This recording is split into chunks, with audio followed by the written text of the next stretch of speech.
Years ago, many years ago, in fact, 1972, I was sitting at my desk at about 4:30 in the morning at the headquarters of the Commander-in-Chief of the United States Pacific Fleet, arranging the information that had come in over the last 24 hours into a logical order so that we could prepare a briefing for the Admiral and his staff, which would take place later that morning. Among the papers I found on my desk was a document entitled Operation Majority, and it was not the entire paperwork involving this operation, but was merely a synopsis of the operation and projects contained under it. One of these projects was called Project Red Light. The purpose, according to this document, was to back-engineer captured extraterrestrial technology for adaptation into the United States space program. Now, I've since come to believe that the extraterrestrial portion of all of this is nonsense, but that the technology is real. I believe that many of us were shown these documents over the years so that later we would talk about it. I mean, how can you keep the existence of extraterrestrials, if they were real, a secret?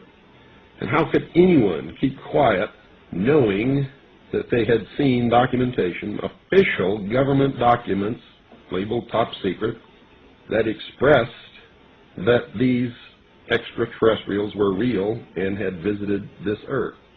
I wanted to know just how true all of this was, and I began a program of research to find out if extraterrestrials were real.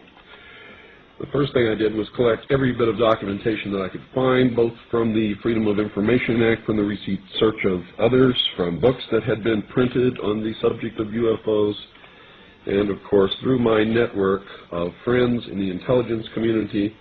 What I discovered was amazing.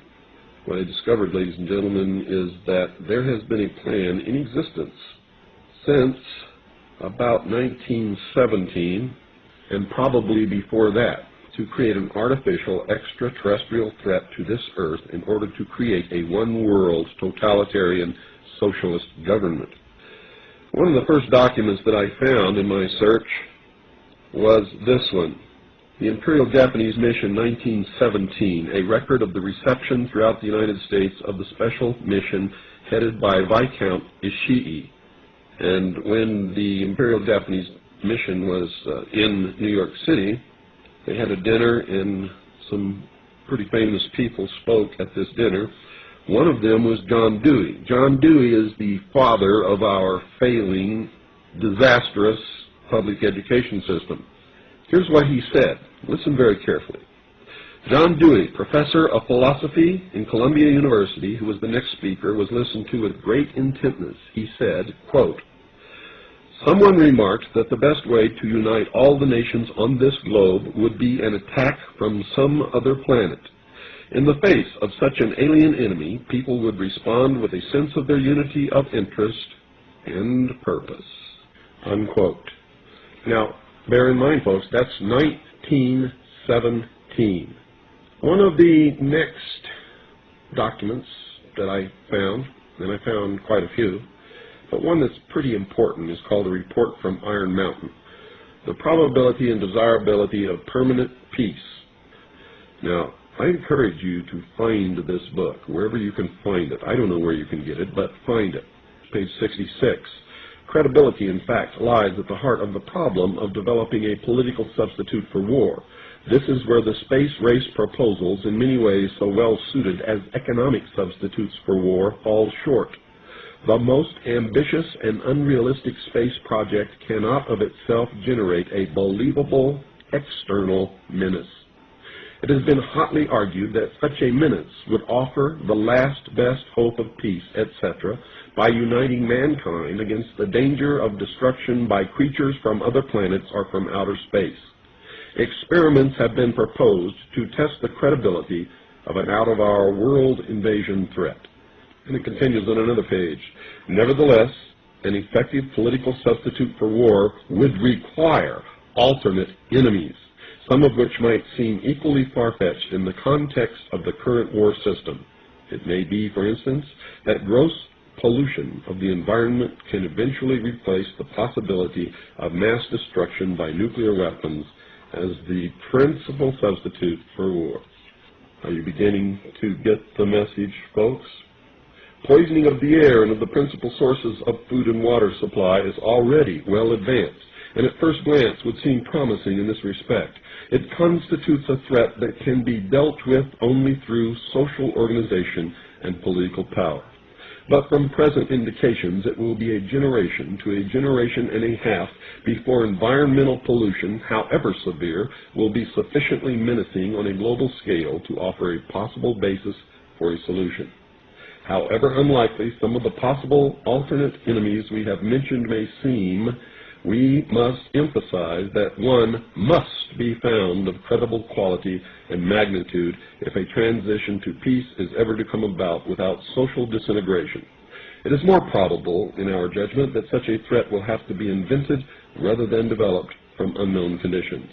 Ladies and gentlemen, they have created so many alternate enemies in order to bring about their one-world totalitarian socialist state that we don't know which enemy to believe is real or is false, or whether to just toss them all out on their ears.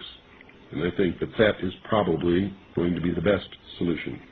Disarmament is no accident. All of these bills in Congress to take away our weapons is no accident. The intentional environmental pollution of our lakes, rivers, streams, oceans, forests, everything is no accident, as you just heard. These things were planned many, many years ago.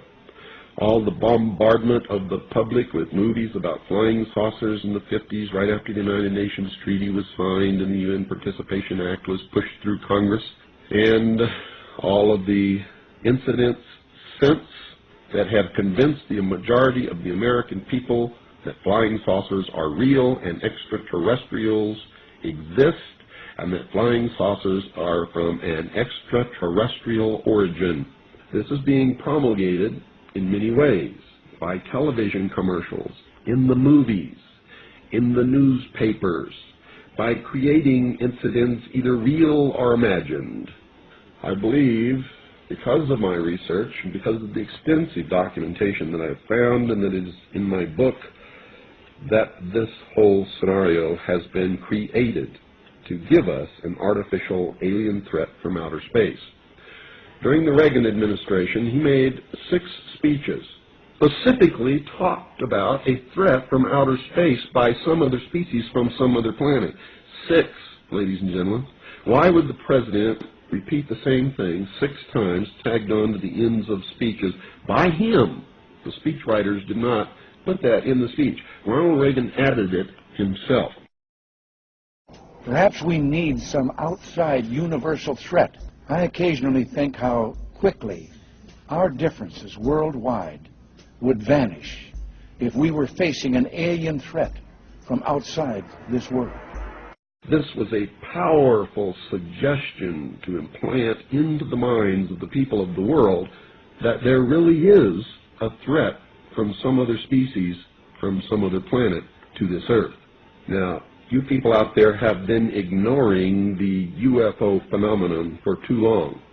It has all the earmarks of the most successful, most sophisticated mind control operation in the history of the world, and you are ignoring it. What better way to implement a plan to bring about a one-world government than to create the possibility in the minds of the people of the world that we are being threatened from some other species, from some other planet, and do it in a way that if anybody questions it or challenged it or wants to talk about it publicly, that they are ridiculed. And the ultimate goal is to make the earth look very small, to present the people of the world with an external threat to this earth, a superior race from some other planet, vastly superior to us in intellect, philosophy, and technology, in order to cause the dissolution of nation-states, the dissolution of all existing religions, and the formation of the world totalitarian socialist government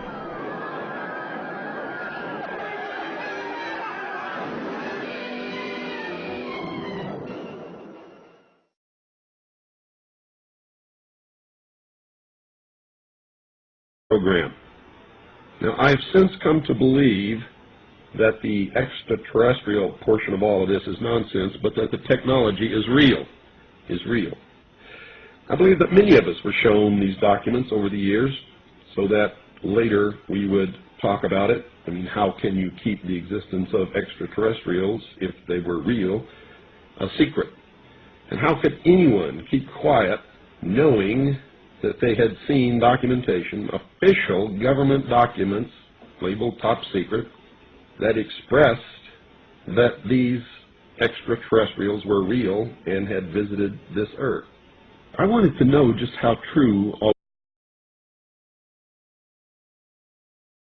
Years ago, many years ago, in fact, 1972, I was sitting at my desk at about 4:30 in the morning at the headquarters of the Commander-in-Chief of the United States Pacific Fleet, arranging the information that had come in over the last 24 hours into a logical order so that we could prepare a briefing for the Admiral and his staff, which would take place later that morning. Among the papers I found on my desk was a document entitled Operation Majority, and it was not the entire paperwork involving this operation, but was merely a synopsis of the operation and projects contained under it. One of these projects was called Project Red Light. The purpose, according to this document, was to back-engineer captured extraterrestrial technology for adaptation into the United States space program.